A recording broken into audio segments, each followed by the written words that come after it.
Nowadays, you'd be hard-pressed to find a member of the public who genuinely likes EA as a company. The gaming giant has had a questionable reputation for years now, but it hit an all-time low with the release of Star Wars Battlefront 2, a game with a loot box system so insidious that it generated enough ire from the gaming community to catch the attention of major media conglomerates and government officials on an international level. Suffice to say that if EA's shady antics weren't known before, they sure as hell are now. This couldn't be more evident by EA's placement in website 24/7 Wall Street's recently compiled list of the most hated companies in America. According to the outlet, their list was formulated by reviewing a range of information, including major news events from the last year, customer survey results from the American Customer Satisfaction Index, employee reviews on Glassdoor, as well as 24/7 Wall Street's own annual customer satisfaction survey. Now, I myself am not too familiar with 24/7 Wall Street, so I couldn't tell you much about their reputation, but it is worth noting that their list is prominent enough to make it to major news outlets like USA Today, CBS, and many others. The website has also been doing this as an annual series since 2010, and over time, these lists have become noteworthy enough to make headlines, so take that as you will. With that out of the way, let's dive into 24/7 Wall Street's most hated companies of 2017 based on their own research, which they conveyed in an article released a few days ago on January 22nd, 2018. The company that I'd like to focus on in this video is, of course, Electronic Arts, which ranked 5th on the list, only beat by the University of Phoenix, the NFL, Fox Entertainment Group, and Equifax. Here's the reasoning that the website provided for EA's listing, stating, quote, Electronic Arts, or EA, has been making highly successful video games for decades. EA has produced dozens of wildly successful franchises, including The Sims, Battlefield, and Need for Speed, and the annually sold, fervently purchased sports titles, Madden and FIFA. While it has helped shape the face of gaming, EA has also unfortunately earned a reputation as the industry's evil empire. There are many examples of EA buying up smaller studios or operations for a specific game and then either stripping the game of its originality or running the studio into the ground. The company added to its infamy recently during the early release days of the latest installment of another of its big franchises, Star Wars Battlefront 2. EA released an early access version of the game and immediately drew widespread ire from gamers, who discovered that unlocking some of the more popular characters required over 40 hours of gameplay or spending hundreds on in-game purchases.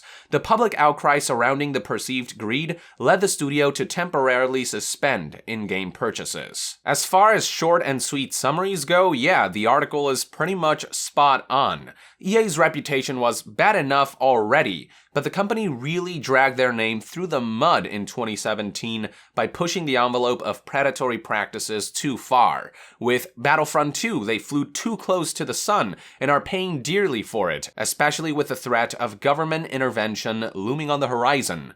It's also a well-known fact that this isn't the only time EA has made lists of this nature. For example, turns out that the publisher made 24/7 Wall Street's list of America's most hated companies back in 2013, as shown in this article released on January 10th, 2014. The article cited things like the SimCity reboot's PR disaster, backlash against Mass Effect 3's ending, a bug-filled launch for Battlefield 4, and lawsuits from investors who claimed the company made misleading statements about the game's launch and overstated its success. The article also mentioned how CEO John Riccitiello resigned in 2013, replaced by head of EA Sports and Origins Andrew Wilson, and how in Q3 fiscal year 2014, the company reported a loss of $273 million.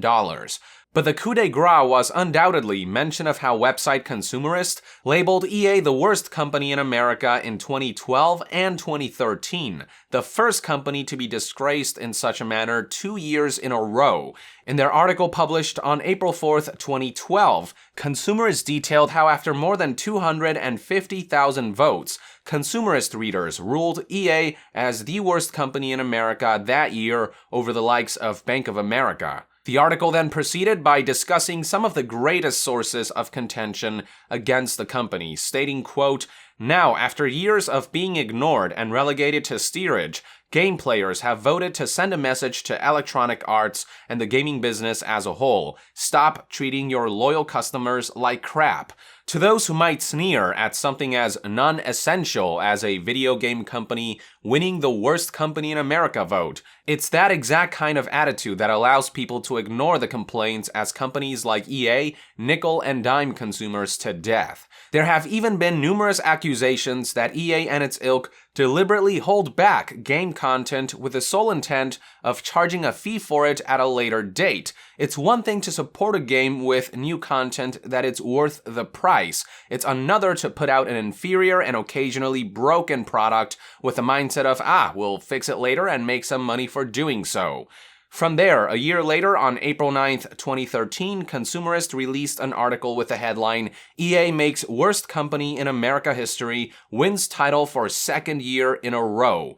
Once again, the votes were cast by Consumerist readers, 78% of whom chose EA over Bank of America this time around, and feedback was what you'd expect. The article began with the following statement. Following last year's surprise worst company in America victory by Electronic Arts, there was hope that the video game giant would get the message, stop treating your customers like human piggy banks, and don't put out so many incomplete and or broken games with the intent of getting your customers to pay extra for what they should have received in the first place. And yet, here we are again, with EA becoming the first company to ever win a second Golden Poo from Consumerist readers. Then, the article proceeded by providing examples such as Dragon Age 2, which many believed could have benefited from a longer development cycle, Mass Effect 3, which was widely criticized for its poorly conceived ending, and the new SimCity reboot, which was condemned for implementing egregious DRM restrictions. There was also mention of how EA has aggravated consumers by shifting their priorities towards free-to-play business models and microtransactions instead of focusing on making good games, and by having some of the worst customer support in the gaming industry. So yeah, the laundry list of things one could denounce EA with has been extensive for many years, but things reached new heights in 2017. Now, the crazy part is that financially, EA seems to be doing better than ever on paper. We recently learned that EA earned more from live service monetization schemes in fiscal year 2018 than any other year, and EA stocks recently reached new heights following the announcement that Star Wars Battlefront 2 would reintroduce microtransactions. EA might be the most hated video game company in America, but they're still making bank from their shady methods, with FIFA leading the charge as their flagship cash cow. At a glance, this will seem discouraging for those who have been vocal about their disdain for predatory practices, but if you ask me, what we're looking at here is an overinflated bubble that will sooner or later burst. EA's horrible reputation aside, the company's Achilles heel is their over-reliance on loot boxes. They have essentially put all their eggs in one basket, and while they may have profited handsomely from it, the weight of both the gaming community's ire and the threat of government intervention is bound to be too much for the basket to handle. There will come a time when EA won't be able to implement loot boxes the way they have been doing all these years without serious repercussions, and when that day comes, they're going to fall hard. I'm not what one would call a business expert, but I really don't think it takes much insight to see that EA is way overvalued. Investors may not be able to perceive the looming shitstorm, but from where I'm sitting, signs that EA's current way of doing business is not sustainable in the long run are clear. It may take several more years for the bubble to burst, but once it does, it will shake EA to the core, and they'll have no one but themselves to blame for it. Until we get there, though, all we can really do is continue to be vocal, continue to mar EA's reputation for their shitty business tactics, and continue to ensure that they wind up on lists of America's most hated companies as long as they continue to deserve it. These are just one man's thoughts anyway. I'd love to hear what you think about all this in the comments below. With that, I would like to end this news update. Thank you for tuning in. If you enjoy my content, consider supporting me on Patreon. It is completely optional, but it will go a long way in helping this channel grow. And to be further updated on all things gaming news, reviews, and discussions, Stay tuned right here on Young Yeah. I'll see you guys next time. Young out!